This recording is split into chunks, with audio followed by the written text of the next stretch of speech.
Lent நாட்களில் 5ஆம் வாரத்திற்குள்ளாக கடந்து வந்திருக்கின்ற நம்மை இந்த திங்கட்கிழமை அன்று தேவன் அருமையான சில வார்த்தைகளினாலே நம்மை அவர் தேற்றுகின்றார்.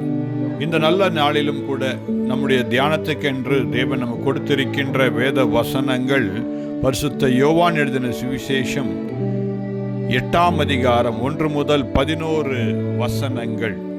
அதில் விசேஷமாக 11ஆம் வசனத்திலே ஆண்டவர் ஆகிய இயேசு கிறிஸ்து மிக தெளிவாக ஒரு வார்த்தையை சொல்வதை நாம் பார்க்கின்றோம். அதற்கு அவள், இல்லை ஆண்டவரே என்றாள். இயேசு அவளை நோக்கி, நானும் உன்னை ஆக்கினைக்குள்ளாக தீர்க்கிறதில்லை, நீ போ, இனி பாவம் செய்யாதே என்றார். இயேசுவானவர் ஒரு மன்னிக்கின்ற ஆண்டவராய் இருக்கின்றார். மற்றவர்களைப் போல ஆக்கினை தீர்ப்பு கொடுக்கின்ற ஆண்டவர் அல்ல. இதில் விசேஷமாக ஒரு காரியத்தை நாம் புரிந்து கொள்ள வேண்டும். இந்த சம்பவத்திலே ஆண்டவரிடத்திலே சதுசேயர்களும் பரிசேயர்களும் ஒரு பெண்ணை கொண்டு வந்து நிறுத்தி விபச்சாரத்தில் ஈடுபட்டு இருக்கின்றாள் என்று சொல்லி ஆண்டவரிடத்திலே அவர்கள் சொல்லுகின்றார்கள். எனக்கு ஒரு பெரிய சந்தேகம் என்னவென்றால், இவர்களுக்கு எப்படி தெரியும் இவை விபச்சாரி என்று சொல்லி? ஒரு பழமொழி ஒன்று சொல்வார்கள், பாம்பின் கால் பாம்பறியும்.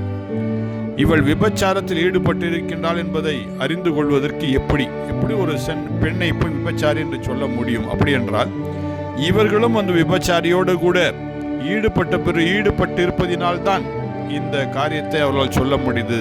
ஆகவே தான் இயேசுவானவர் மிக அழகாக ஒரு வார்த்தையை சொல்வதை நாம் பார்க்கின்றோம். அது என்னவெனில் 7ஆம் வசனத்தில் மிக அழகாக அவர் சொல்லுகின்றார், உங்களில் பாவம் இல்லாதவன் இவள் மேல் முதலாவது கல்லெறிய கடவன் என்று சொல்லி என்று வேதம் கூறுகின்றது.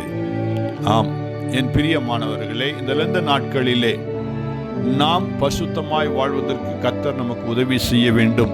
மற்றவர்களை குற்றவாளி என்று தீர்ப்பதற்கு நாம் ஒருவரும் இல்லை. எல்லாரும் பாவம் செய்து தேவ மகிமையை அற்றவர்களாகி என்று சொல்லி வேத வசனம் கூறுகின்றதாக இந்த லெந்து நாட்களிலே இதை உணர்ந்து நம் வாழ்க்கையிலே நம் ஆண்டவருக்காக ஜீவிக்க தேவன் தாமே நமக்கு உதவி செய்வாராக. ஆமேன்.